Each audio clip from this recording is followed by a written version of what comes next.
Hello everyone. So I just wanted to make this little video. Um on Sunday, at the beginning of this week, I went to Phoenix, Arizona for Entomology 2024 by the Entomological Society of America, and I just wanted to share what I did there. So on the first day, obviously I flew in, and I would take a video of like takeoff from like Chicago, where we decided to take off from and stuff like that. But I couldn't really get a good video because I didn't get a window seat. I got the middle seat. So but luckily on the way back I did get the window seat, so I was able to film a video. Um so on the first day we got to the hotel and all that. And the thing is, and then while we were walking over there, to the building and looking for the correct, convention building, because they actually had two buildings. They had a north building, and I think it was either a west building or a south building, I think it was called. And, I found, and they have a lot of cactuses there, and I decided to touch one and see what it felt like. Huh. Not too bad. If you fell on it, it would be bad. Yeah, so if you fell on that cactus, it would probably hurt, but just lightly poking it, not too bad. But you know the rules of the internet. If you're gonna do something stupid, you gotta record it. Um, so after that, we went into the building. Well, first, actually, we um stopped by the hotel, and actually on the way to and back to the elevators from the floor we were on, we actually had a great view outside a window of the um we could see the convention building and stuff, and planes actually fly in really close, so we were able to see some planes constantly flying in.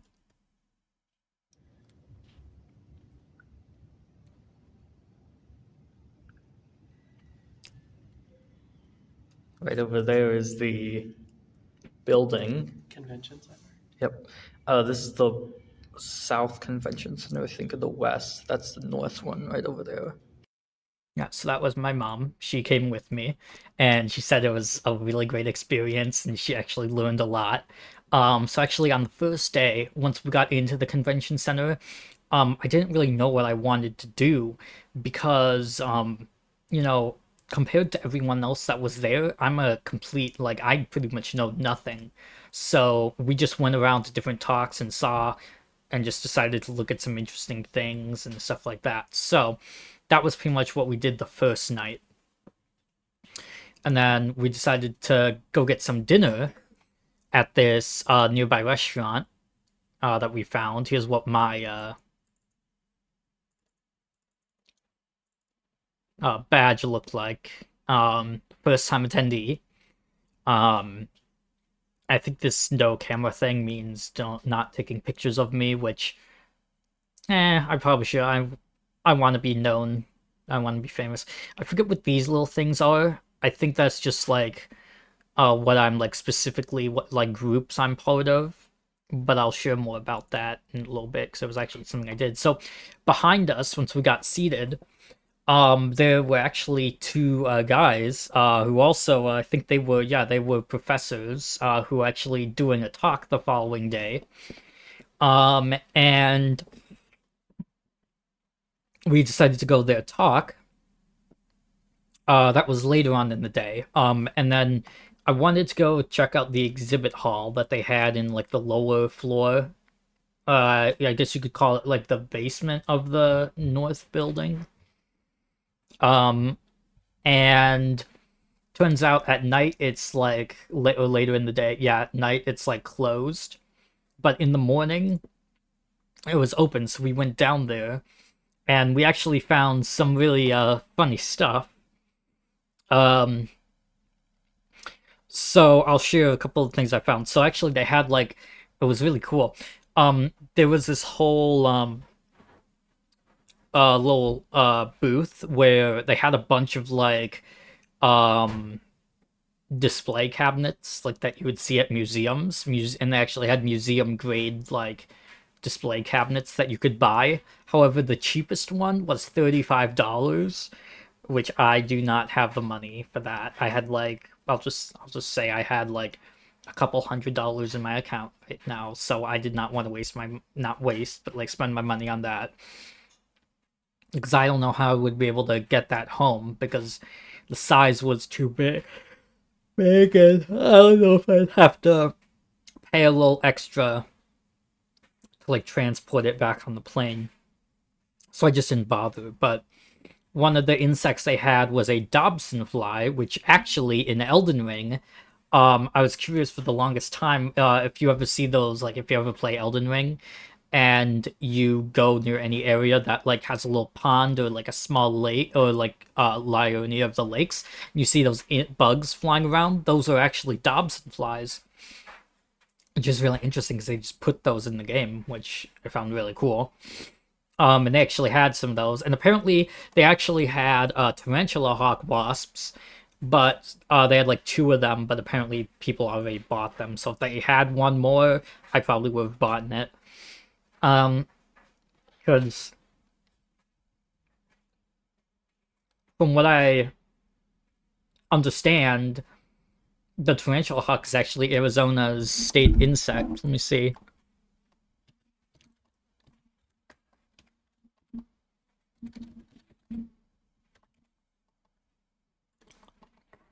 Oh no, two-tailed swallowtail. Okay.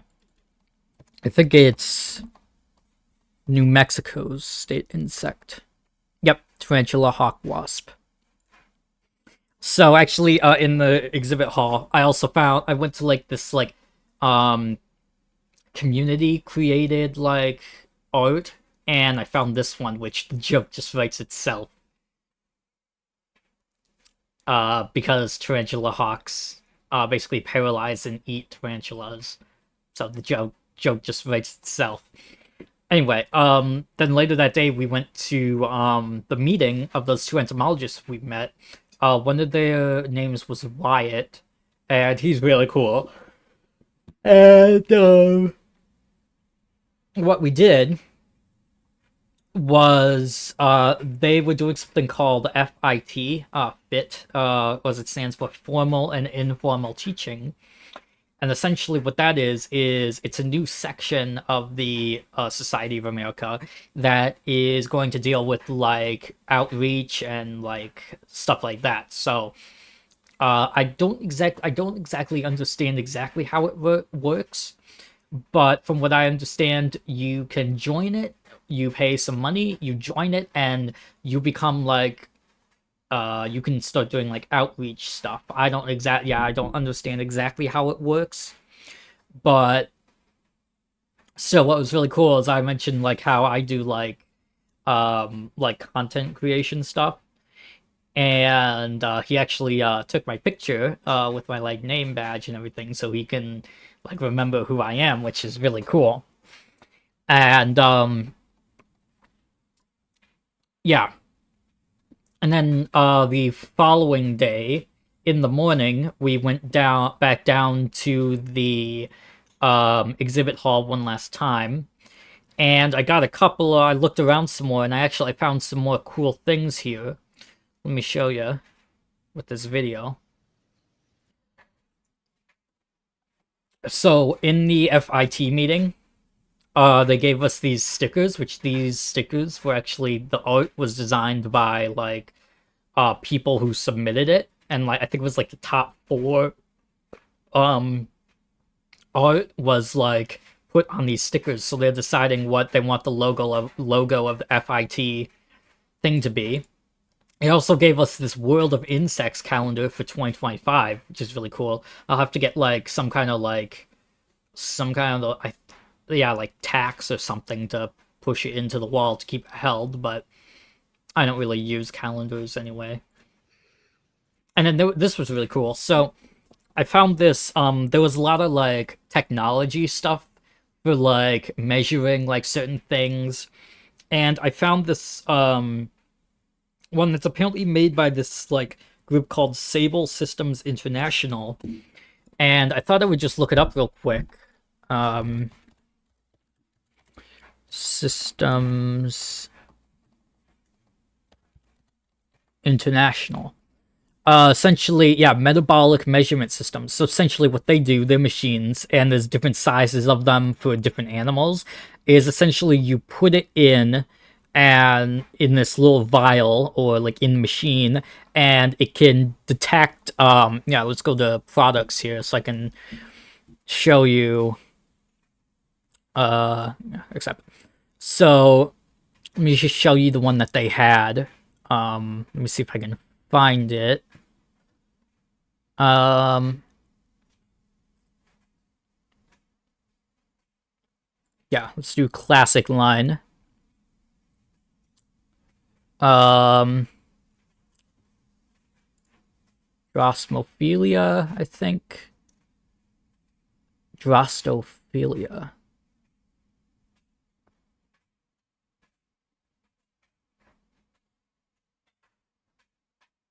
Yeah, individual flies. Okay.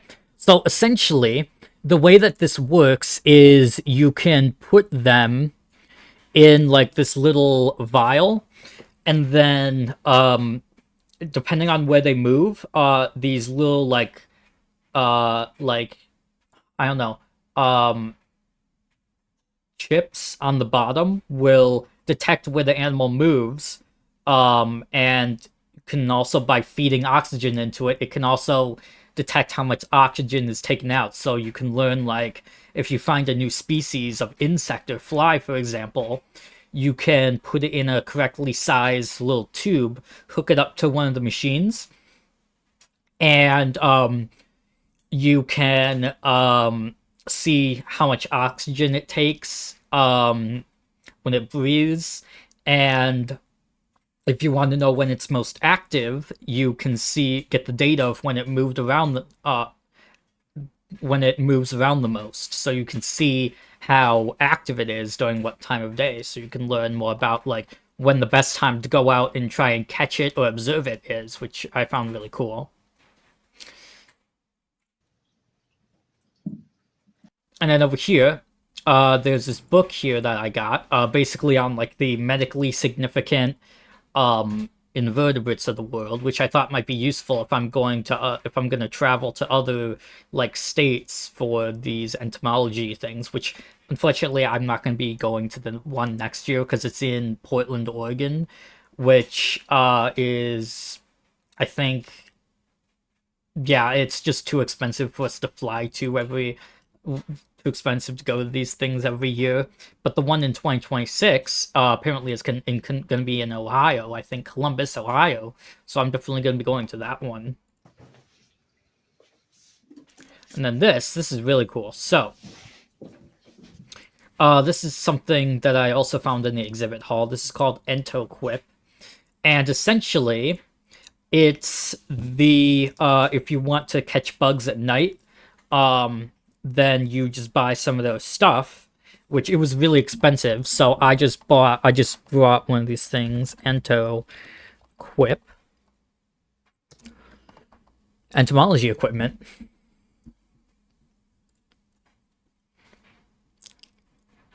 And essentially, you can buy like these ultraviolet lights used in setting up these. Yeah, if I go to Entolight, I think, yeah, Entolight. So yeah, ultraviolet black light. That essentially attracts bugs. So if you want to set up a sheet, and they actually have a whole like metal sheet thing that you can buy. I'm trying to see if I can find it. I don't know if they have it on this site.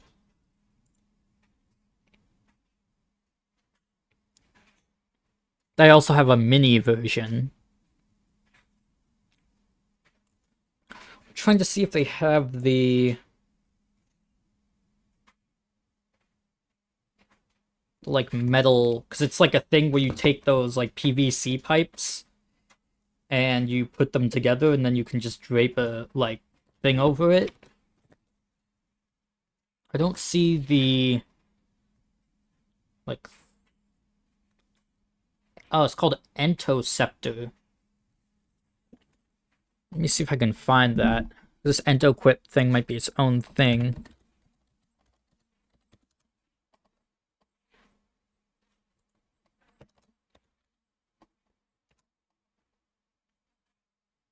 No, it's not that. Insect. Yeah, I can't find it, but they probably have it on their site somewhere. It might be a to-order thing.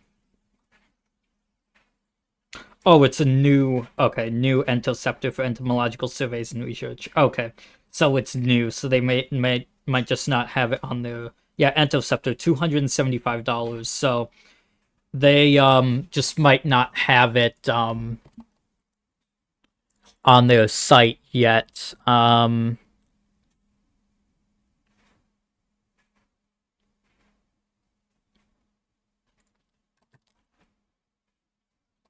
Yeah, because they were just displaying it at the in the hall, in the exhibit hall, so they might just not have it on their site yet because it's just a brand new thing. But as you can see, Enterlight, $95. That's pretty cheap compared to other things. And then you can buy like a little generator here. So if I wanted to, I could do like a stream where I set up my phone or something, or a camera in the backyard, and we can just do a stream at night where I just set it up and then I catch insects with it. Because here in Wisconsin, there's definitely different insects. And then they had on the back a list of the insects that it will capture. So yeah, Entolite. I'll definitely just get the bigger one. Um, the smaller one is for like travel, but for the bigger one is just for like use, just like outside for like research. So if you're like living somewhere permanently, so. And then what else? What else did I do? Oh yeah, I also met a person who I've been following on Twitter. They're also an entomologist. And this person actually is completing their PhD, I think this year. So they're gonna be a doctor of. I forget exactly what they're studying. I think it's something to do with like the DNA of ichneumon wasps. Which those are the ones that are like parasitic or like parasitize. Basically, they plant their eggs in like other insects. And then what else did I do? Hmm. Yeah, that's about it. And then I just got a video of the landing at the airport here on the way back. Which actually, this is really interesting. So, they can actually move this part up and down, up or down, and when moving it down, it actually creates drag, which slows the plane down. So they were doing that to make sure they could get on the runway in time. And then these little like metal sheets, basically they can be pushed up, and that also creates drag. So if they lift this up, that's what creates the lift that lifts the plane into the air. It's actually really interesting. Yeah, let me show you. Yeah, parts of an airplane wing. So the part that I saw was, let me see if I can find it here. Yeah, right here. The spoilers. Yeah, this slows it down. So, and then these things, these purple things, these are also spoilers. And they lift these up to create drag that essentially slows the plane down. And that they basically put it, I guess, put it on like the highest like slowdown level to create the most drag possible, and that's what slows the plane down when they land.